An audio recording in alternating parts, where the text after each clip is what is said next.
खनिजों से भरपूर प्रायद्वीपीय पठार किस प्रकार से वर्तमान स्थिति में और वर्तमान दृश्य में आया है, किस प्रकार से ये भारत का सबसे बड़ा भौतिक प्रदेश बना है, आज हम इस लेक्चर के अंदर इस पूरे सफ़र को जानने वाले हैं। तो बने रहिएगा वीडियो के अंत तक और चलते हैं सीधा टॉपिक की तरफ। मैं हरकिरत सिंह स्वागत करता हूं आप सभी का केपी कॉलेज के यूट्यूब चैनल पर।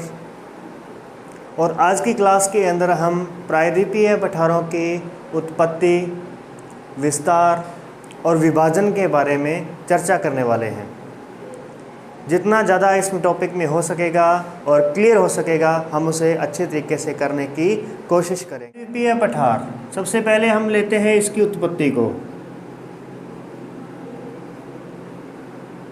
हम बात करते हैं प्रायद्वीपीय पठारों की उत्पत्ति के बारे में।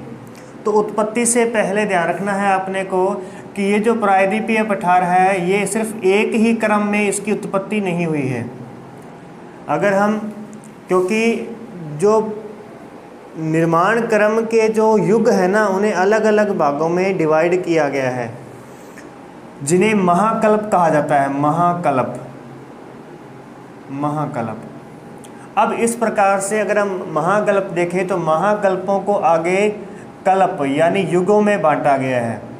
तो प्रायद्वीपीय पठार की उत्पत्ति जो है हमारी, ये हमें जो शुरू हो मिलेगी कार्बोनीफेरस युग से हम इसकी शुरुआत करेंगे। कार्बोनीफेरस युग से हम इसकी शुरुआत करेंगे और इसे हम लेकर के आएंगे क्रीटेशियस युग तक। क्रीटेशियस कल्प तक, क्रीटेशियस युग तक लेके आएंगे। इस बीच पूरी जर्नी को हमें देखना है। तो कार्बोनीफेरस युग यहाँ इस आएगा और उस बीच क्रीटेशियस युग से पहले हमें जुरासिक काल देखने को मिलेगा। डायनासोर्स का जो टाइम पीरियड है उसे जुरासिक काल कहते हैं। तो जुरासिक काल हमें इससे पहले देखने को मिलेगा। तो यानी कि ये चलेगी हमारी जो टाइम पीरियड है ये चलेगा क्रीटेशियस युग तक। और यही प्रायद्वीपीय पठार भारत का वो भौतिक प्रदेश है जिसकी उत्पत्ति सबसे पहले हुई थी। और उसके बाद आपने देखा कि विस्थापन की स्थिति में बना था ये, और बाद में टकराव की स्थिति में हिमालय की उत्पत्ति हुई थी। और हिमालय के बारे में हमने देख लिया है कि वो इयोसीन और प्लायोसीन युग के अंदर उसकी उत्पत्ति हो जाती है। और उसके बाद में हमारे पास में बनता है मैदान, जैसे हमने लास्ट ही क्लास के अंदर कंप्लीट किया है। तो हम भौतिक प्रदेशों के क्रम में चल रहे हैं, जिसमें हमने पहले क्रम के अंदर हिमालय पर्वतमाला को देखा, दूसरे क्रम के अंदर हमने उत्तर का विशाल मैदान देखा, और आज हम तीसरे क्रम में चल रहे हैं जहां हम प्रायद्वीपीय पठारों को देख रहे हैं। आज का जो हमारा ये लेक्चर है ये भौतिक प्रदेशों पर हमारा आज ये 6th लेक्चर बनेगा।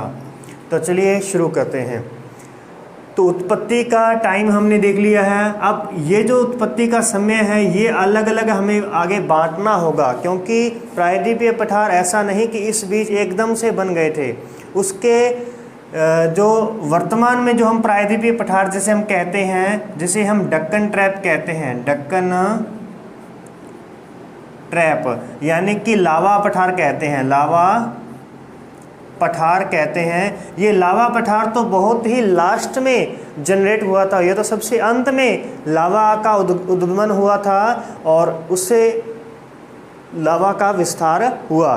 लेकिन लावा से पहले से भी इस प्रायद्वीपीय जो क्षेत्र है हमारा, भारत का जो प्रायद्वीपीय क्षेत्र है, उस क्षेत्र में पहले से भी हमें कुछ चट्टानें मिलने वाली हैं। जैसे अरावली जो है ये भारत की सबसे प्राचीन पर्वतमाला है, तो इसीलिए हम इनके बारे में भी थोड़ी सी चर्चा करेंगे। तो देखिए इसे अलग अलग चट्टानों में बांटा गया है। इसका जो विभाजन है वो चट्टानों के क्रम के अनुसार डिसाइड किया गया है, चट्टानों का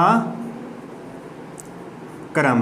तो हम देखते हैं सबसे पहले हमें कौन सी चट्टानें मिलती हैं।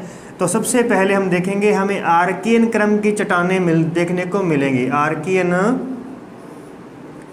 क्रम की चट्टानें, यानी जो आर्कियन युग जो था उस समय जो चट्टानें बनी थी, जो कि आर्कियन युग कार्बोनीफेरस से भी पहले का है, तो उस समय की जो चट्टानें बनी उसे हम आर्कियन क्रम की चट्टानें कहते हैं। आर्कियन क्रम की चट्टानें। उसके बाद हम दूसरे नंबर पे देखेंगे, इन्हीं आर्कियन क्रम की चट्टानों का आगे अपरदन होगा और अपरदन होकर के उनका कहीं ना कहीं निक्षेपण जरूर होगा।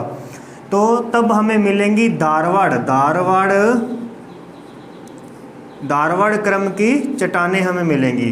तीसरे नंबर पर हम बात करेंगे तो हमें मिलेंगी कुडप्पा क्रम की चट्टानें,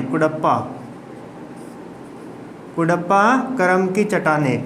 देखिए इस प्रकार की नॉलेज भरी वीडियो आपको कहीं पर भी नहीं मिलने वाली है, भले आप कितना भी सर्च कर लें। तो इसीलिए वीडियो के अंत तक जरूर बने रहिएगा। कुडप्पा क्रम की चट्टानें हैं। और फिर हम इसके बाद में देखते हैं तो हमें मिलेगा यहाँ पे विंध्यन क्रम की चट्टानें, विंध्य क्रम की चट्टानें। फिर हम देखेंगे गोंडवाना क्रम की चट्टानें, गोंडवाना क्रम की चट्टानें। और अंत में हम देखेंगे दक्कन ट्रैप, जो इन सभी चट्टानों को ढक लेगा। ठीक है, दक्कन ट्रैप, और जिसे ही हम वर्तमान में पठार का रूप कहेंगे कि ये पठार है। ओके, क्लियर है ना। उसके नीचे, इस पठार के नीचे कितने प्रकार की चट्टानें दबी हुई हैं या उनकी कुछ चोटियां बाहर निकली हुई हैं, उन सब की चर्चा हम यहाँ पे करेंगे। तो ध्यान रखिए, सबसे पहले आर्कियन युग में बनी थी ये चट्टानें। आर्कियन युग में,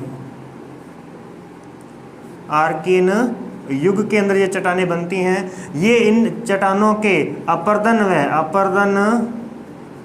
व निक्षेपण से बनती हैं, निक्षेपण।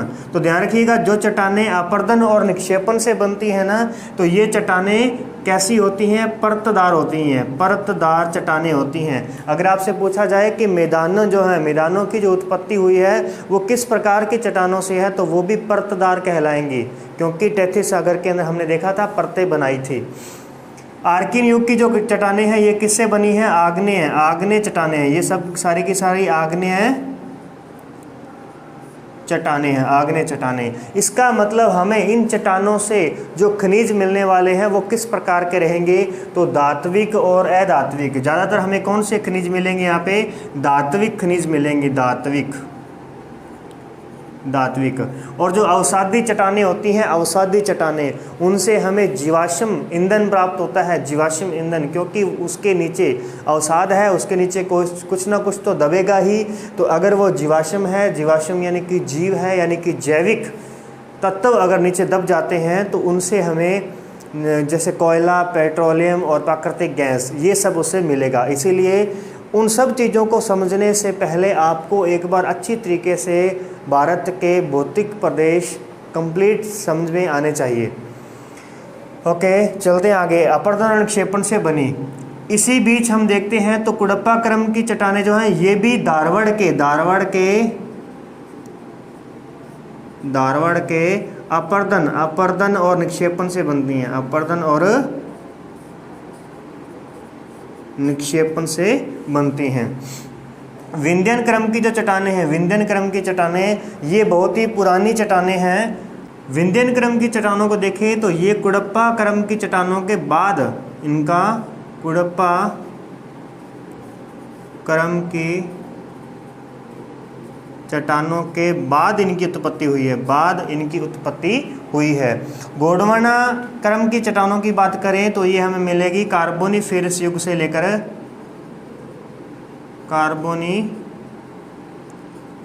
कार्बोनिफेरस से लेकर के ये मिलेंगी हमें जुरैसिक युग तक हमें मिलेंगी ये चट्टानें।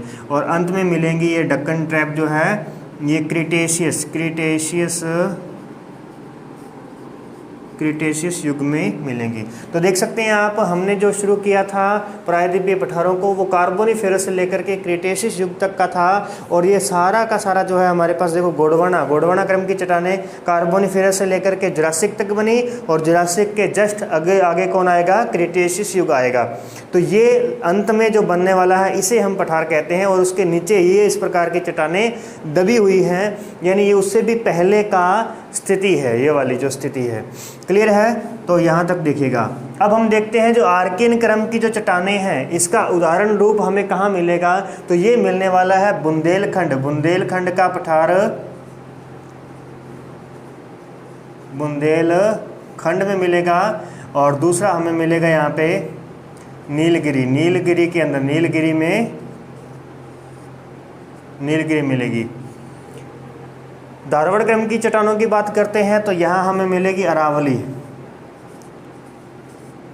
अरावली पर्वतमाला मिलेगी। ये एक अवशिष्ट पर्वतमाला बन चुकी है, अवशिष्ट पर्वतमाला बन चुकी है। इसके बाद देखते हैं कुडप्पा क्रम की जो चट्टानें हैं। कुडप्पा क्रम की चट्टानें धारवाड़ के अपरदन से निर्मित हुई हैं। तो ये आती है हमारे पास में कृष्णा घाटी, कृष्णा घाटी जो है, कृष्णा घाटी जो है वो हमें कब मिलेगी, जो कुडप्पा क्रम की चट्टानों से प्राप्त होगी। और उसके बाद में देखते हैं विंध्यन क्रम, विंध्यन क्रम की जो चट्टानें हैं ये मिलेगी हमें राजस्थान के चित्तौड़गढ़ से लेकर के सासाराम,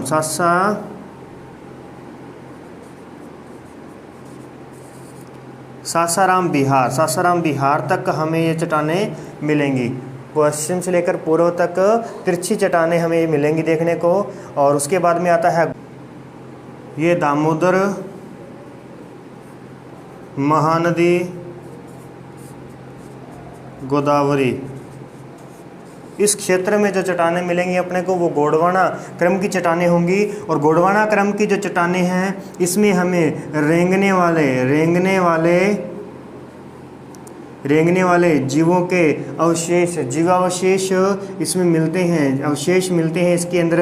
और ध्यान रखिएगा जहाँ हमें अवसाद, क्योंकि ये जमा होने के बाद उसके नीचे जो दबी हुई चीज़ें थी, जैसे रेंगने हुए जीव हैं उनके दबने से उनके अवशेष हमें यहाँ मिलते हैं, ऐसे ही हमें वनस्पति के दबने से हमें यहाँ पे मिलेगा क्या, कोयला मिलेगा, कोयला। भारत का 98%, 98% जो कोयला है वो हमें गोंडवाना क्रम की चट्टानों से प्राप्त होता है, ध्यान रखिएगा। इसके बाद में आता है डक्कन ट्रैप, क्रिटेशियस युग में इसकी उत्पत्ति हुई है। और ये एक दरारी ज्वालामुखी है, दरारी ज्वालामुखी का ये उदाहरण है। और इस समय दरारी ज्वालामुखी उद्गार हुआ और उस उद्गार से लावा का जमाव हुआ। उस लावा का जो जमाव हुआ है ना, वो लावा का जमाव 600 मीटर से लेकर के 1500 मीटर तक है इसकी मोटाई है। और कहीं तो हमें 3000 मीटर मोटाई का बेसाल्ट चट्टानें मिलेंगी। 3000 मीटर मोटाई की कौन सी चट्टानें मिलेंगी, बेसाल्ट चट्टानें मिलेंगी, बेसाल्ट चट्टानें मिलेंगी। ध्यान रखिएगा, लावा जो होता है, लावा ये दो प्रकार का होता है, एक बेसाल्ट लावा होता है और एक ग्रेफाइट होता है, ग्रेनाइट्स होता है, ठीक है। यानी एक अम्लीय लावा होता है और एक क्षारीय लावा होता है। इसे आप अगर देखना चाहें तो इससे पहले मैंने वीडियो बना दी है फिजिकल ज्योग्राफी के ऊपर, क्लियर है। तो बेसाल्ट चट्टानें यहाँ मिलेंगी डक्कन ट्रैप से। तो ये बहुत ही, जो डक्कन ट्रैप है ये अंत में बना और ये उन सबको इसने क्या कर लिया, ढक लिया है। तो इस प्रकार से यहाँ पर हमें आर्कियन क्रम की चट्टानें, धारवाड़ और कुडप्पा, इन सब चट्टानों से हमें धात्विक खनिज प्राप्त होते हैं। और विंध्यन जो चट्टानें हैं, ठीक है, ये भी किस में आ जाएंगी, यदि भी धात्विक में आ जाएंगी। अरावली भी किस में आ जाती है, धात्विक चट्टानों में। देखिए अरावली पर्वतमाला धारवाड़ में आ रही है तो ये धात्विक चट्टानें, धात्विक हमें खनिज यहाँ से मिलेंगे। और गोंडवाना क्रम की जो चट्टानें हैं कार्बोनिफेरस से लेकर जुरासिक के समय में, तो यहाँ से हमें क्या मिलेगा, ईंधन खनिज मिलेंगे, ईंधन खनिज, जिसमें सबसे अधिक क्या मिलेगा, कोयला मिलेगा। और क्षेत्र कौन सा है, दामोदर नदी घाटी, महानदी और गोदावरी नदी घाटी का जो क्षेत्र है। और अंत में आ जाता है डक्कन ट्रैप, और ये डक्कन ट्रैप जो है ये मुख्य रूप से महाराष्ट्र में मिलने वाला है, क्लियर है। तो ये तो था हमारे पास में प्रायद्वीपीय पठारों की उत्पत्ति। अब हम देखते हैं प्रायद्वीपीय पठार का विस्तार। प्रायद्वीपीय क्षेत्र में स्थित है, भारत के दक्षिण में स्थित है। और भारत का जो दक्षिणी हिस्सा है, कर्क रेखा से नीचे का जो हिस्सा है वो 3 तरफ से जल से घिरा हुआ है। और 3 तरफ से जल से घिरी स्थलाकृति को प्रायद्वीप कहते हैं। ये ध्यान रखिएगा, 3 तरफ से घिरी हुई स्थलाकृति को, जल से घिरी हुई स्थलाकृति क्या कहलाती है, प्रायद्वीप कहलाती है। और चारों तरफ से जल से घिरी हुई स्थलाकृति कहलाएगी द्वीप। ओके, तो देखिए अब हमें जो देखना है, हमारा प्रायद्वीपीय जो पठार है वो यहाँ पर इस प्रकार से इस इलाके में है, यहाँ से लेकर के यहाँ तक समुद्री हिस्सा है। ये जो हमारे पास में है समुद्री हिस्सा है, प्रायद्वीप है, इसीलिए इसको प्रायद्वीपीय पठार कहा जाता है। ये जो पठार है ये लावा निर्मित पठार है, इसके बारे में हमने जान लिया है। और अब देखिए इस पठार की हम विस्तार के बारे में देखने वाले हैं, विस्तार की हम चर्चा करने वाले हैं। यहाँ देखेंगे तो इस क्षेत्र में आपको अरावली पर्वतमाला मिलेगी, यहाँ पे अरावली पर्वतमाला। यहाँ देखेंगे तो ये हमें मिलेगी विंध्याचल पर्वतमाला, विंध्याचल। अब इसी विंध्याचल पर्वतमाला को आगे लेके जाएंगे तो हमें मिलेगी यहाँ पे राजमहल की पहाड़ियाँ मिलेंगी, ठीक है।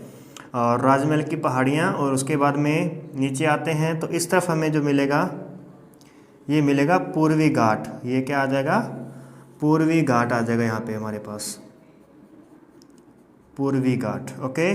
और अंत में नीचे हम देखेंगे तो नीलगिरी की पहाड़ियाँ, अन्नामलाई की पहाड़ियाँ और पलानी की पहाड़ियाँ नीचे हमें मिल जाएंगी। तो इस प्रकार से अगर हम इस क्षेत्र की बात करते हैं तो ये जो हमारा प्रायद्वीपीय पठार है ये एक त्रिभुज के आकृति का है, यानी इसका आकार कैसा रहेगा, त्रिभुजाकार, त्रिभुजाकार इसकी आकृति है, त्रिभुजाकार आकृति इसकी। और इसके विस्तार की बात करते हैं, इसकी लंबाई की बात करते हैं तो इसकी लंबाई 1600 किलोमीटर इसकी लंबाई आती है, 1600 किलोमीटर। और चौड़ाई की बात करेंगे तो 1400 किलोमीटर इसकी चौड़ाई हमें मिलेगी। इस प्रकार से ये पूरा का पूरा जो प्रायद्वीपीय पठार है ये 16 लाख वर्ग किलोमीटर क्षेत्र पर फैला हुआ है, 16 लाख वर्ग किलोमीटर, ठीक है। यानी टोटल 32 लाख वर्ग किलोमीटर हमारे पास में पूरे इंडिया का क्षेत्रफल है, 32,87,263 वर्ग किलोमीटर। तो यानी ये लगभग उसका 50% जो है प्रायद्वीपीय पठार ही आता है। बाकी जो क्षेत्र है वहाँ पर हमें अन्य भौतिक प्रदेश देखने को मिलते हैं। तो आप बता सकते हैं कि भारत का सबसे बड़ा भौतिक प्रदेश कौन सा है, प्रायद्वीपीय पठार है, ओके। तो ठीक है, चलिए आगे देखते हैं। अब इस त्रिभुजाकार इसकी आकृति है, ये जो पठार है, अब हम इसको देखते हैं कि इसकी त्रिभुजाकार आकृति को मेंटेन कौन करता है, कहाँ से हमें पता चलेगा कि इसकी आकृति त्रिभुजाकार है। तो देखिए इसकी उत्तरी सीमा जो इसका आधार है, ये आधार होता है, जो चपटा होता है ये आधार होता है, और जो कोना बनेगा वो इसका शीर्ष होता है। तो इसका शीर्ष कहाँ पे है, शीर्ष इसका दक्षिण में है, ध्यान रखिएगा। ये त्रिभुजाकार है तो इस त्रिभुज का शीर्ष कहाँ है, दक्षिण में, और इसका जो आधार है वो कहाँ पर है, आधार जो है वो उत्तर दिशा की ओर है। अब इसका आधार उत्तर दिशा में है तो उत्तर दिशा में इसके आधार कौन बनाता है, इसका आधार बनाएंगी तो यहाँ से हमें मिलेगा एक बुंदेलखंड का पठार, यहाँ मिलेगा बघेलखंड का पठार हमें मिलेगा, और उसके बाद में यहाँ हमें मिलेगा ऊपर हजारीबाग का पठार, हजारीबाग का पठार, और नीचे मिलेगा रांची का पठार। तो हमने उत्तरी सीमा को डिसाइड किया किसके द्वारा, बुंदेलखंड, बघेलखंड और हजारीबाग का पठार। या अगर पहाड़ियों की बात कहेगा तो पहाड़ियों में आप क्या कहेंगे कि हमारे पास में एक तो है विंध्याचल पर्वतमाला, दूसरी एक राजमहल पर्वतमाला है, राजमहल पहाड़ियाँ हैं जो यहाँ पर इस क्षेत्र को मेंटेन करेंगी, और एक हमारे पास यहाँ कैमूर की पहाड़ियाँ हैं, कैमूर की पहाड़ियाँ। तो ध्यान रखिएगा कि इसकी उत्तरी सीमा बनाने वाले पठारों के नाम कहें तो बुंदेलखंड, बघेलखंड और हजारीबाग। पहाड़ियों की बात कहें तो विंध्याचल पर्वतमाला, कैमूर पहाड़ियाँ, राजमहल की पहाड़ियाँ, ये इसकी उत्तरी सीमा को डिसाइड करते हैं। और उसके बाद हम चलेंगे नीचे की ओर। अब देखिए उत्तरी सीमा डिसाइड कर दी, अब हम देखते हैं इसके बाहर की ओर जो इसकी भुजाएं हैं वो कौन कौन है। तो इस तरफ जो भुजाएं कहलाएंगी वो कौन सी कहलाएंगी, पश्चिमी घाट और पूर्वी घाट। तो पूर्वी घाट और पश्चिमी घाट इसकी दोनों भुजाएं हैं, और इसका जो शीर्ष है वो कन्याकुमारी पर है, कन्याकुमारी की ओर है, कन्याकुमारी पर है। और इसका शीर्ष में जो पहाड़ी की बात कहेंगे तो पहाड़ियाँ यहाँ पे कौन सी आएंगी, नीलगिरी की पहाड़ियाँ आ जाएंगी, नीलगिरी की पहाड़ियाँ आ जाएंगी, ब्लू माउंटेन, ठीक है, ब्लू माउंटेन यहाँ पे हमारे पास में आ जाएगा, ब्लू माउंटेन, ठीक है। नीलगिरी की पहाड़ियाँ हमें दक्षिण में मिलेंगी। तो क्लियर है। अब हमने इसका विस्तार देख लिया है और इसका क्षेत्रफल हमने देख लिया, 16 लाख वर्ग किलोमीटर का क्षेत्रफल है। और इसके बाद हम बात करने वाले थे प्रायद्वीपीय पठार का विभाजन, इसके बाद हम बात करने वाले हैं विभाजन की। तो विभाजन जो हम देखते हैं तो विभाजन इसका हम पहले तीन हिस्सों में करते हैं विभाजन इसका। एक तो हम देखेंगे इसकी पहाड़ियाँ, और एक हम देखेंगे, क्योंकि पठार है तो एक हम देखेंगे इसके पठार, और एक हम देखेंगे इसके घाट, यानी इसको जो साइडों से जिसने पकड़ रखा है वो क्या है, वो इसके घाट कहलाएंगे, उनकी चर्चा हम करेंगे। ओके, इसके बाद में जो रहेगा वो आ जाएंगे हमारे पास में मैदान भी आ जाएंगे इसके अंदर, क्योंकि नदियां जो जहाँ पे नदियां बहेंगी वो इसका मैदान कहलाएंगी। अब इसी बीच इसके विस्तार के अंदर एक बात और ध्यान रखिएगा कि यहाँ पर जो बहने वाली नदियाँ हैं, महानदी, गोदावरी, कृष्णा और कावेरी, ये नदियों से हमें पता चलता है कि इसका जो ढाल है वो कैसा है। ढाल ध्यान रखिएगा, ढाल इसका रहेगा हमारे पास में पश्चिम से पूर्व की ओर, पश्चिम से पूर्व की ओर इसका ढाल रहेगा, पश्चिम से पूर्व की ओर इसका ढाल है। परंतु यहाँ पर दो नदियाँ इस प्रकार की हैं जो कि नर्मदा और ताप्ती जो नदियाँ हैं ये पूर्व से पश्चिम की ओर बहती हैं। तो इनका पूर्व से पश्चिम की ओर बहने का जो कारण है, ये कारण है इसका कि ये ब्रश में बहती हैं। ये किस में बहने वाली है, ब्रश घाटी में बहने वाली नदियां हैं। तो देखिए ज़रा थोड़ा सा इनके बारे में चर्चा कर लेते हैं। एक तो हमारे पास में समतल फ्लैट पर बहेंगी नदियां, और एक होती हैं ब्रश घाटी में बहने वाली। तो ब्रश घाटी क्या होती है, थोड़ा सा देखेंगे इस पर। ब्रश घाटी, तो जो ब्रश घाटी है ये क्या होता है कि एक समतल मैदान है, और उसके अंदर क्या हुआ कि यहाँ ब्रश यानी कि किसी ना किसी अंदर के दबाव, अंदर से संवहनीय तरंगे जो हैं उत्पन्न हुई, भूगर्भ से संवहनीय तरंगे उत्पन्न होती हैं, और वो तरंगे क्या करती हैं, इस भाग से बाहर निकलने की कोशिश करती हैं, इसलिए वो इसको प्रेशर लगाती हैं और ये भाग ऊपर उठ जाता है। जब ये भाग ऊपर उठ जाता है तो इसका जो खाली रिक्त स्थान है उसको भरने के लिए जो ये बाहर का एरिया है ये क्या हो जाएगा, इस प्रकार से नीचे की ओर चला जाएगा, यानी ये इतना गहरा हो जाएगा, ये अपने स्थान से क्या हो जाएगा, गहरा हो जाएगा, जिस वजह से जो हमारे पास में आकृति बनेगी, स्थलाकृति बनेगी, वो इस प्रकार की स्थलाकृति बन जाएगी। तो ये जो इस प्रकार से ऊपर उठा हुआ जो स्थान है इसे हम कहेंगे ब्लॉक माउंटेन कहेंगे इसे हम, यानी कि ब्लॉक पर्वत कहेंगे या ब्रश पर्वत कहेंगे। इसे क्या कहेंगे हम, ब्रश पर्वत। और ये जो क्षेत्र है नीचे वाला इसे हम क्या कहेंगे, ब्रश घाटी। तो ये ब्रश घाटी या द्रार घाटी भी इसे कहा जा सकता है। तो ध्यान रखिएगा, इसका मतलब ये जो नदियां हैं नर्मदा और ताप्ती, ये दोनों की दोनों किस में बहने वाली नदियां हैं, ब्रश घाटी में बहने वाली नदियां हैं, और इन दोनों के बीच में एक पर्वतमाला बनी हुई है जिसका नाम है सतपुड़ा। क्या नाम है इसका, सतपुड़ा पर्वतमाला एक ब्लॉक पर्वत है। आगे चर्चा करेंगे इनके बारे में, तो ध्यान रखिएगा। इसीलिए ये ब्रश में बहती हैं, और जहां ब्रश का जो ढाल बनेगा ये उसी तरफ बहेंगी। इसलिए ब्रश का इसके ऊपर के जो स्थल मंडल है उससे कोई इसका लेना देना नहीं है, कोई भी इससे संबंध नहीं रखता, क्योंकि ब्रश का कोई पता नहीं वो किस तरीके से पड़ेगा, वो आगे से ऊंचा भी हो सकता है और आगे से नीचे भी हो सकता है। तो इसका जो ब्रश है वो कुछ इस तरीके से है, जिस वजह से नदियों का जो पानी है वो अरब सागर की ओर जाता है, और बाकी जो नदियां हैं इसकी वो सारी की सारी नदियां कहाँ जाती हैं, बंगाल की खाड़ी में जाती हैं। तो आप ढाल बताएंगे ना, तो वो ढाल कहाँ से बताएंगे, जो इसका स्थल भाग है उसकी स्थलाकृति के आधार पर ही आप इसका ढाल बता सकते हैं। आप ऐसे नहीं बताएंगे कि इसका जो ब्रश है वो इस तरफ जा रहा है तो इसका मतलब इस पूरे प्रायद्वीप पठार का ढाल भी पूर्व से पश्चिम बनेगा, नहीं, ये गलत हो जाएगा। तो इसलिए ध्यान रखिएगा इसका ढाल कैसा है, पश्चिम से पूर्व की ओर इसका ढाल है। ठीक है, तो आगे बढ़ते हैं। ढाल भी हमने देख लिया है, और इस क्षेत्र में हमने देख लिया कि क्या हुआ है, लावा का जमाव हुआ है। अब लावा का जमाव भी दो अलग अलग जगह क्षेत्र में हुआ है, अलग अलग काल में हुआ है। जैसे हमने पहले हमने चर्चा की है इसकी उत्पत्ति के समय में, तो उत्पत्ति के अंदर हमने देखा था कि जो डक्कन ट्रैप है उसकी उत्पत्ति होती है क्रीटेशियस युग के अंदर। इसकी उत्पत्ति कब होती है, क्रीटेशियस युग के अंदर होती है। और जो राजमहल ट्रैप वो बताना मैं भूल गया था, तो आगे मैं उसको शो करूंगा यहाँ पे। तो जो राजमहल ट्रैप है ना, उसकी उत्पत्ति जुरासिक युग के अंदर हो गई थी, यानी राजमहल ट्रैप जो है वो डक्कन ट्रैप से भी पहले बन गया था।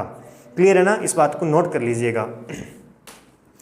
आगे बढ़ते हैं, और चलिए देखते हैं, विभाजन की बात हो रही थी हमारे पास में, तो विभाजन की बात करते हैं तो पठार। सबसे पहले हम पठारों पर चर्चा कर लेते हैं कि इसके मुख्य पठार कौन कौन से हैं। एक मैप बना लीजिएगा जल्दी से।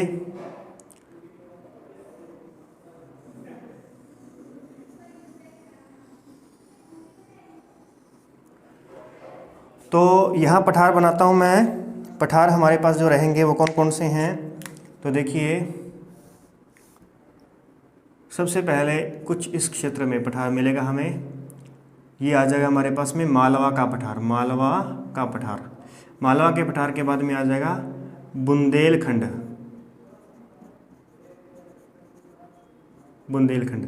बुंदेलखंड के बाद में देखेंगे तो बघेलखंड, बघेलखंड का पठार आ जाएगा, ठीक है,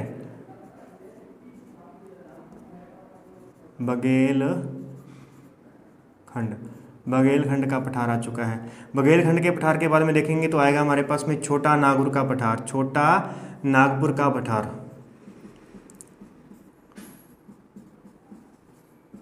छोटा नागपुर का पठार। अब ये जो छोटा नागपुर का पठार है, इनके बीच में है राजमहल की पहाड़ियाँ, और ये पहाड़ियाँ इसको दो हिस्सों में बांट देती हैं। ये पहाड़ियाँ इसे दो हिस्सों में बांट देती हैं, जिस वजह से ऊपर का जो क्षेत्र है वो कहलाता है हजारीबाग पठार, हजारीबाग प्लेटू कहलाता है, और नीचे का कहलाता है रांची का पठार कहलाता है। ध्यान रखिएगा, रांची का पठार कोई अलग नहीं है, वो छोटा नागपुर का पठार का ही एक हिस्सा है। ओके, इसके बाद में आगे बढ़ते हैं। तो ये तो है ऊपर की सीमा बनाने वाले पठार हमारे पास में हो चुके हैं। इसके बाद यहाँ आते हैं इस क्षेत्र में, तो यहाँ पे हमें मिलेगा दंडकारण्य का पठार, दंडकारण्य, दंडकारण्य का पठार मिलेगा, दंडकारण्य का पठार मिलेगा। और इस तरफ हमें मिलेगा सबसे बड़ा पठार, सबसे बड़ा पठार लगभग 5 लाख वर्ग किलोमीटर में क्षेत्र में स्थित है। तो ये मिलेगा हमें दक्कन ट्रैप, दक्कन का लावा पठार, दक्कन का लावा पठार। ये है हमारे पास में मुख्य पठार। जो मुख्य पठार है ना, वो ये है जिसे हम दक्कन का लावा पठार कहते हैं। ये 5 लाख वर्ग किलोमीटर इलाके में फैला हुआ है। और उसके बाद में नीचे देखेंगे तो यहाँ पे हमें मिलेगा तेलंगाना का पठार, तेलंगाना, तेलंगाना का पठार, तेलंगाना का पठार। और उसके बाद नीचे देखते हैं तो कर्नाटका का पठार, कर्नाटक का पठार। ये जो कर्नाटका का पठार है, ये भी आगे दो हिस्सों में हमें मिलेगा। यहाँ पे एक मैसूर का पठार मिलेगा और एक मालागाड़ का पठार है। यहाँ पे मालागाड़, मालगढ़, मालगढ़ का पठार है, ठीक है। तो मैसूर का पठार और मालगढ़ का पठार हो गया। और ये जो क्षेत्र है नीचे वाला, यही मैंने आपको बताया था कि ये धारवाड़ क्रम की चट्टानों का क्षेत्र है, और उसके बाद में कुड़प्पा क्रम की चट्टानें बनी थी, ठीक है। ओके, तो ये इस प्रकार से हमारे पास में पठारी इलाका आ जाता है। बीच का जो क्षेत्र है, ये हमारे पास में कुछ नदियों का प्लेन एरिया हमें यहाँ पे मिलेगा। और ज़्यादातर एरिया जो है ये दक्कन ट्रैप का ही क्षेत्र है, ये वाला। और दक्कन ट्रैप जो है ये खुद भी एक त्रिभुजाकार है। ये पूरा का पूरा प्रायद्वीपीय पठार भी एक त्रिभुज की आकृति का है, और जो दक्कन ट्रैप है ये खुद भी एक त्रिभुज की आकृति का है, ये ध्यान रखिएगा। तो और अगर आपसे पूछा जाए कि दक्कन का मुख्य पठार किस राज्य में है, तो वो हमें मिलेगा महाराष्ट्र में, महाराष्ट्र। दक्कन का जो मुख्य पठार है वो किस राज्य में मिलेगा? महाराष्ट्र में मिलेगा। ध्यान रखिए, मालवा का जो पठार है, मैं यहाँ पे बोल रहा हूँ, अगर आप लिख ना पाए तो वीडियो को बाद में बैक कीजिएगा, आराम से उसको लिखिएगा, ठीक है। मालवा का पठार जो है ये राजस्थान और मध्य प्रदेश से के बीच में है, राजस्थान और मध्य प्रदेश में है। और ये मालवा का पठार का ही एक हिस्सा हाड़ौती का पठार कहलाता है, जो राजस्थान के कोटा संभाग में स्थित है। ये बुंदेलखंड का जो पठार है ये मध्य प्रदेश और यूपी के अंदर है। इसी प्रकार से बघेलखंड का जो है ये भी मध्य प्रदेश और यूपी के अंदर स्थित है। और छोटा नागपुर का पठार जो है ये पूरा का पूरा झारखंड में है, और झारखंड के अंदर है। और रांची के बाद में इसका ऊपरी जो हिस्सा है वो हजारीबाग का पठार कहलाएगा, और जो नीचे वाला दक्षिण का हिस्सा है वो रांची का पठार कहलाएगा। सॉरी, राजमहल की पहाड़ियाँ इसको दो हिस्सों में बांटेंगी, ठीक है। और नीचे देखेंगे दंडकारण्य का पठार। तो दंडकारण्य का जो पठार है ये मध्य प्रदेश, छत्तीसगढ़, उड़ीसा और आंध्र प्रदेश, मध्य प्रदेश, छत्तीसगढ़, उड़ीसा और आंध्र प्रदेश, इनकी सीमा पर बना हुआ है, ये ध्यान रखिएगा। उसके बाद में आता है दक्कन का लावा पठार। हमने देख लिया मुख्य रूप से ये महाराष्ट्र में है, और इसकी उत्तरी सीमा मध्य प्रदेश में भी है, और कर्नाटक में भी ये फैला हुआ है। नीचे इस तरफ देखेंगे तो आंध्र प्रदेश में है तेलंगाना का पठार, और कर्नाटक के अंदर हमें मिलेगा कर्नाटका का पठार। तो ये तो थे इसके मुख्य पठार, क्लियर है। उसके बाद हम देख लेते हैं इसकी मुख्य पहाड़ियाँ। पहाड़ियों की बात करते हैं तो देखिए जरा पहाड़ियाँ, तो यहाँ हमें मिलेगी अरावली पर्वतमाला। ये आ गई हमारे पास में अरावली पर्वतमाला। अरावली पर्वतमाला जो है, तो अरावली पर्वतमाला की जो ऊंची चोटी है ये गुरु शिखर है। गुरु शिखर 1722 मीटर है इसकी ऊंचाई, और ये मध्य भारत की सबसे ऊंची चोटी कहलाएगी। मध्य भारत की सबसे ऊंची चोटी जो है वो कौन सी कहलाएगी? गुरु शिखर कहलाएगी। गुरु शिखर कहलाएगी, गुरु शिखर। और उत्तर भारत की सबसे ऊंची चोटी जो है वो कौन सी कहलाएगी, या भारत की सबसे ऊंची चोटी कौन सी कहलाएगी? K2 गाडविन ऑस्टिन इस ऊंची चोटी कहलाएगी। ओके, और दक्षिण भारत में जब हम बात करेंगे तो दक्षिण भारत में आगे आगे देखते हैं। ठीक है, तो फिर आते हैं विंध्याचल पर्वतमाला। तो विंध्याचल पर्वतमाला चित्तौड़गढ़ से लेकर के सासाराम बिहार तक ये फैली हुई है। चित्तौड़गढ़ से लेकर सासाराम बिहार तक, और ये मध्य प्रदेश में इसका सबसे ज़्यादा हिस्सा कहाँ पे है? मध्य प्रदेश में इसका हिस्सा आता है। और इसकी जो सबसे ऊंची चोटी है वो है अमरकंटक। अमरकंटक है जो कि मैकॉल के पठार पर स्थित है। यानी इस विंध्याचल पर्वतमाला का जो आगे वाला पूर्वी हिस्सा है वो क्या कहलाएगा? मैकॉल पठार कहलाएगा, या मैकॉल पर्वत कहलाएगा। और उस पर है अमरकंटक इसकी सबसे ऊंची चोटी। और यहीं से ही 3 नदियां हमें निकलती हुई मिलेंगी। एक हमें मिलेगी नर्मदा, और एक हमें मिलेगी ऊपर की ओर सोन नदी, और एक मिलेगी महानदी। तो 3 नदियां यहाँ से उद्गम होता है 3 नदियों का। क्लियर। उसके बाद देखते हैं तो हमारे पास आता है सतपुड़ा। सतपुड़ा एक ब्लॉक पर्वत है, और सतपुड़ा की जो सबसे ऊंची चोटी है ये है पार्श्वनाथ के जो पहाड़ी है उस पर एक चोटी है जिसका नाम है धूपगढ़। धूपगढ़ इसकी सबसे ऊंची चोटी है, ध्यान रखिएगा। सतपुड़ा पर्वत की सबसे ऊंची चोटी कौन सी? धूपगढ़। ओके, उसके बाद देखते हैं तो राजमहल की पहाड़ियाँ आ गई, ये ज़्यादा इंपॉर्टेंट नहीं है। दक्षिण में हम देखेंगे नीलगिरी की पहाड़ियाँ, अन्नामलाई की पहाड़ियाँ और पलानी की पहाड़ियाँ। इन सब पहाड़ियों को हम देखेंगे पश्चिमी और पूर्वी घाट के साथ में, क्योंकि ये उन्हीं का ही विस्तार आगे कहलाएंगी। तो आई होप कि आप मेरी क्लास को अच्छी तरीके से समझ चुके होंगे। और कल क्लास जो है वो रिकॉर्ड करना थोड़ा सा टाइम नहीं मिल पाया, जिस वजह से नहीं आपके सामने आ सका। तो इसीलिए आज की क्लास को अच्छी तरीके से देखने के लिए, मेरे साथ यहाँ तक बने रहने के लिए आप सभी का दिल से आभार है। और इसी प्रकार से वीडियो को पूरा देखते रहिए और इस नॉलेज को ग्रहण करें और अपने नोट्स अच्छी तरीके से तैयार करें। तो बेस्ट ऑफ लक आपके जो भी एग्ज़ाम्स हैं उसके लिए भी, और लाइक शेयर करना मत भूलिएगा। इसके लिए भी एक बार फिर से धन्यवाद। मिलते हैं नेक्स्ट वीडियो के अंदर।